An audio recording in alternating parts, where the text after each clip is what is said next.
Hello children, welcome to Smile Common. 4th Standard English Term 1 Unit 2 Non-Detailed ANBU and the Fish. The topic of Unit 2 is hobby. Throughout this Unit 2, we are going to see, we already saw prose and poem about hobby. So this non-detailed 2, we are going to see about hobby only. Okay, come let us get into the story. ANBU and the Fish. Before that, what is called a hobby? It is a regular activity done for enjoyment. That is called a hobby. Okay. Now listen. Anbu was talented in catching fish. He always went to catch fish with Madan. They usually used dhoti as a net to catch the fish. Anbu also made fishing rods using sticks and thorns at home.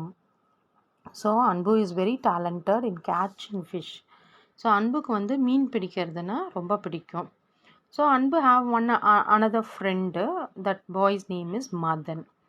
Okay, so Anbu is talented in catching fish. எப்பயுமே அவன் மீன் பிடிக்க போகும்போது மதன் கூட தான் போவான்.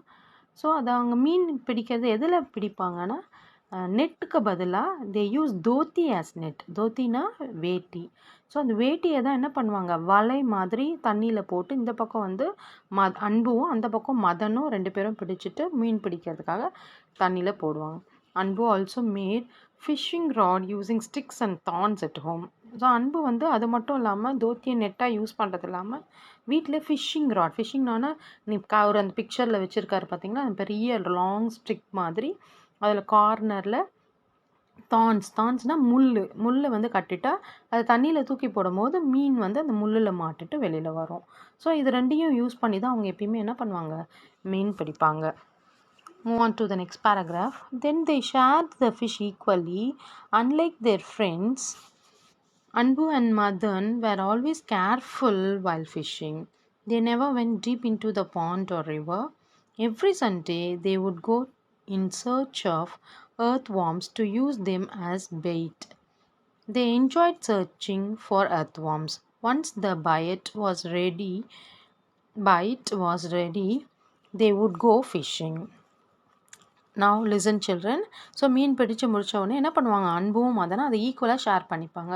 Suppose அவங்களுக்கு ஒரு 6 மீன் கிடச்சிச்சின்னா ஆளுக்கு பாதி, 3 நீ எடுத்துக்கோ, 3 நான் எடுத்துக்கிறேன். ஸோ மற்ற ஃப்ரெண்ட்ஸ் மாதிரி இல்லாமல் இவங்க 2 பேரும் ஒரு ரிவர்லேயோ பாண்ட்லேயோ லேக்லேயோ மீன் பிடிக்கும் போது ரொம்ப கேர்ஃபுல்லாக போய் பிடிப்பாங்க. ஏன்னா வீட்டில் இருக்கவங்களும் என்ன பண்ணுவாங்க, பயப்படாமல் இருக்கணும் இல்லையா. ரொம்ப டீப்பாக போனாலும் ரொம்ப ஏதாவது நம்ம விழுந்துட போகிறோன்றனால ரொம்ப கேர்ஃபுல்லாக மீன் பிடிப்பாங்க. ஸோ அவங்க எப்பயுமே ஆழமாக அந்த பாண்ட்லேயோ ரிவர்லேயோ உள்ளார போகிறதே கிடையாது. அப்புறம் அவங்க எப்போ மீன் பிடிப்பாங்க, எவ்ரி சண்டே, ஒவ்வொரு ஞாயிற்றுக்கிழமையும் அவங்க என்ன பண்ணுவாங்க, ஃபஸ்ட்டு எங்கே போவாங்க, எர்த்வார்ம்ஸை தேடி போவாங்க. எர்த்வார்ம்ஸ் தான் என்னது, மீனுங்களோட தீனி. ஓகே, பைட்னா இறைன்னு சொல்லுவாங்க. Okay, they enjoyed searching for earthworms. Once the bite was ready, they would go for running. So ஒவ்வொரு ஞாயிற்றுக்கிழமையும் என்ன பண்ணுவாங்க, எர்த்வார்ம்ஸை தேடி போவாங்க. அந்த இறையை தேடி போயிட்டு கிடைச்ச உடனே அப்போவே என்ன பண்ணுவாங்க, மீன் பிடிக்கவும் போயிடுவாங்க. Okay, now listen, one small recap. Anbu and Madan were friends. Their hobby was catching fish and to share it equally. They were always careful while fishing. They never went deep into the pond or river. Every Sunday they went searching for earthworms and used them as bait. They enjoyed searching for earthworms. Once the bite was ready, they would go for fishing. Okay, now next paragraph. They enjoyed searching for earthworms. Once the bite was ready, they would go for fishing. On one Sunday, Anbu was not happy. They were able to catch only 3 fish. The fish were very small to cook. Madan told him to grow the fish at home. Anbu filled the jar with water and let the 3 fish into it. The fish exerted and swam in different directions. So அதே மாதிரி இதுதான் அவங்களோட regular activity. ஒவ்வொரு சண்டேவும் என்ன பண்ணுவாங்க, இரையை தேடி எர்த்வார்ம்ஸை தேடி போய் கண்டுபிடிச்சி அதை என்ன பண்ணுவாங்க, அதை தீனியாக வந்து பாண்ட்லேயோ ரிவர்லேயோ போட்டு அவங்க மீன் பிடிப்பாங்க. அந்த மாதிரி ஒரு சண்டே போகும்போது அன்பு வாஸ் நாட் ஹாப்பி. அன்பு வந்து சந்தோஷமாகவே இல்லை. பிகாஸ் அவனால் என்ன பண்ண முடிஞ்சுது, 3 ஃபிஷ் தான் பிடிக்க முடிஞ்சுது. 3மே எப்படி இருந்தது, ரொம்ப குட்டியான ஃபிஷ், ரொம்ப ஸ்மால் ஃபிஷ். அதை என்ன பண்ண முடியும், ஒரு ஜார்லேயோ இல்லைனா ஒரு ஃபிஷ் டேங்க்லேயோ போட்டு தான் வளர்க்க முடியும். ஸோ மதன் மதன் உடனே அன்புக்கிட்ட சொல்கிறான், to grow the fish at home. So இதை நம்ம குக் பண்ண முடியாது, அதனால் நீ இந்த 3மே உங்கள் வீட்டுக்கு எடுத்துகிட்டு போய் நீ என்ன பண்ணு, ஒரு ஜார் வாங்கி அதில் போட்டு நீ வளர்த்துக்கோ அப்படின்னு சொல்கிறான். Anbu fill the jar with water and let the 3 fish into it. உடனே அன்பு என்ன பண்ணா, ஒரு ஜாரில் ஒரு பவுலில் அவன் தண்ணி பிடிச்சி வச்சுட்டு அதை 3 ஃபிஷ்ஷும் அதில் போடுறான். த ஃபிஷ் எக்ஸர்டட். என்ன பண்ணுது, ஸ்விம் பண்ணுறதுக்கே அது என்ன பண்ணுது, அதுக்கு பாண்டில் ரிவரில் இருந்துருச்சு இல்லையா. ஸோ திடீர்னு ஒரு நியூ பிளேஸ்க்கு வந்தோடனே அது என்ன பண்ணுது, துள்ளி குதிக்குது. இங்கேயோ அங்கேயோ இந்த பக்கம் அந்த பக்கமும் அதுக்கு ஸ்விம் பண்ண தெரியாத மாதிரி மாறி மாறி மாறி ஓடுது டிஃப்ரெண்ட் டைரக்ஷனில். பிகாஸ் அது ரொம்ப ஃப்ரீயாக பாண்டில் இந்த கார்னர் இந்த கார்னருக்கு போயிட்டு இருந்தது. திடீர்னு ஒரு பவுலில் ஒரு ஜாரில் போட்டு அதை அடைச்ச உடனே அதுக்கு என்ன பண்ணணும்னு தெரியல, கொஞ்சம் பயந்துடுச்சு. ஸோ அதை என்ன பண்ணுது, ட்ரை டு ஸ்விம். அது ஸ்விம் பண்ண ட்ரை பண்ணுது. அது ஆனால் அதுக்கு முடியல. அங்கே போனோடனே இடிக்குது, இங்கே போனோடனே இடிக்கணும். அதனால் டிஃப்ரெண்ட் டைரக்ஷனில் போய் போய் போய் குதிச்சு வந்துட்டே இருக்கு. Anbu thought the fish was hungry and dropped earthworms into the jar. But to his surprise, the fish did not eat. He saw their eyes and could feel their fear. அன்பு என்ன நினச்சிட்டான், அதுக்கு ரொம்ப பசிக்குது, அதனால தான் அது என்ன பண்ணுது, இந்த மாதிரி குதிக்குது, இந்த பக்கம் அந்த பக்கம் அலமோதுது, ரொம்ப நேரம் ஆச்சு அது சாப்பிட்டு அப்படின்னு சொல்லிட்டு அந்த ஜாரில் எர்த்வார்ம்ஸை அன்பு போடுறான். பட் டு ஹிஸ் சர்ப்ரைஸ், ஆனால் அவனுக்கு என்ன ஆச்சரியமாக இருந்தது, த ஃபிஷ் டிட் நாட் ஈட். அந்த எர்த்வார்ம்ஸை ஃபிஷ் வந்து சாப்பிடவே இல்லை. அந்த மீனோட கண்களை பார்க்கும்போது எப்படி இருந்தது, எல்லாமே ரொம்ப பயத்தில் சுற்றிட்டு இருக்க மாதிரி அவனுக்கு ஃபீல் ஆச்சு. Okay, now listen now. One Sunday, Anbu was not happy because they caught only 3 fish, which was very small to cook. So Madan told him to grow the fish at home. Anbu filled the jar with water and let the 3 fish into it.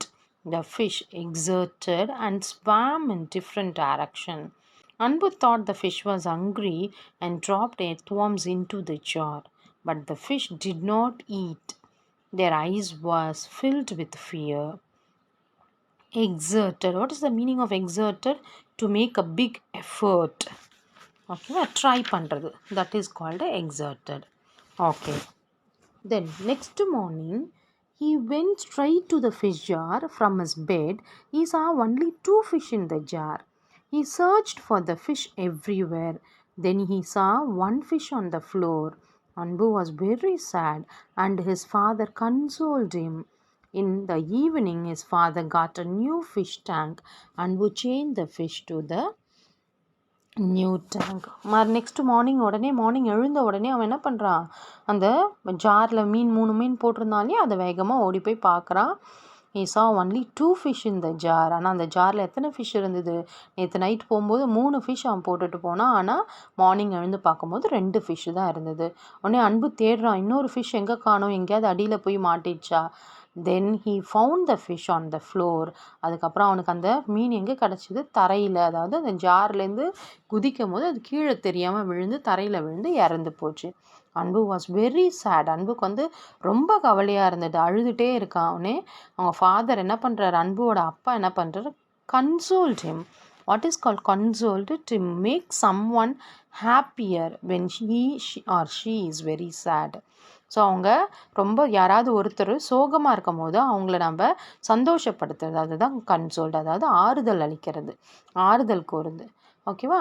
So உடனே அவங்க அப்பா என்ன பண்ணுறாரு, evening வரும்போது ஐயோ நம்ம பையன் ரொம்ப கவலையாக இருக்கானே, அவனை ஹாப்பி ஆக்கணும்னு சொல்லிட்டு புதுசாக ஒரு ஃபிஷ் டேங்க் வாங்கிட்டு வராரு. அன்பு change the fish to the new tank. So remaining இருந்த 2 ஃபிஷ்ஷையும் அன்பு என்ன பண்ணுறான், அந்த நியூ டேங்க்கில் மாற்றி வைக்கிறான்.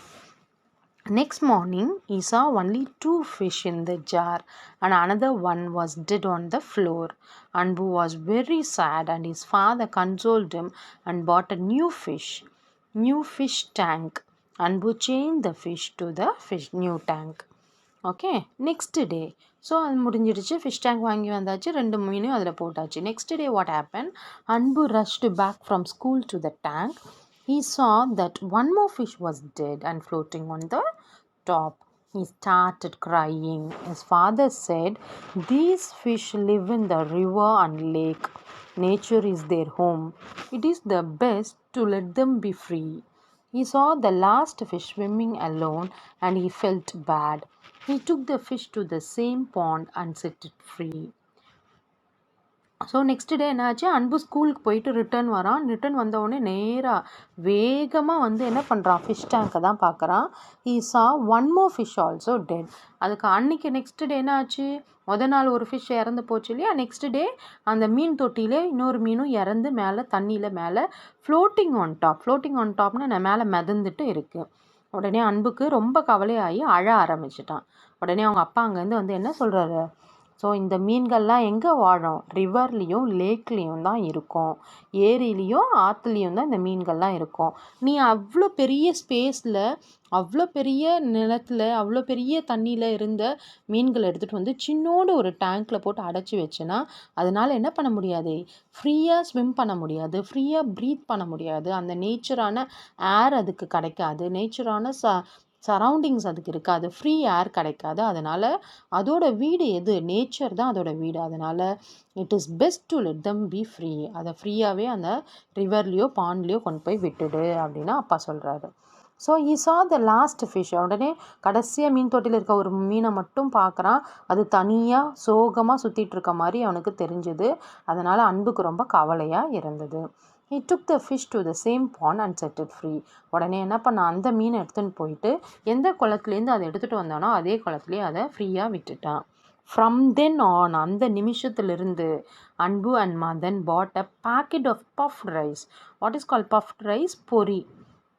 ஸோ அந்த நிமிஷத்துலேருந்து அன்பும் மதனும் ஒரு பொரி பேக்கெட் வாங்கிட்டு அதை என்ன பண்ணுவாங்க? Feed the fish. அந்த மீனுக்கு இறையாக கொண்டு போய் பாண்டில் போடுற ஹேபிட்டை என்ன பண்ணிட்டாங்க? டெவலப் பண்ணிட்டாங்க. ஸோ அந்த நிமிஷத்துலேருந்து அவங்களோட ஹாபி என்னவா மாறிடுச்சு?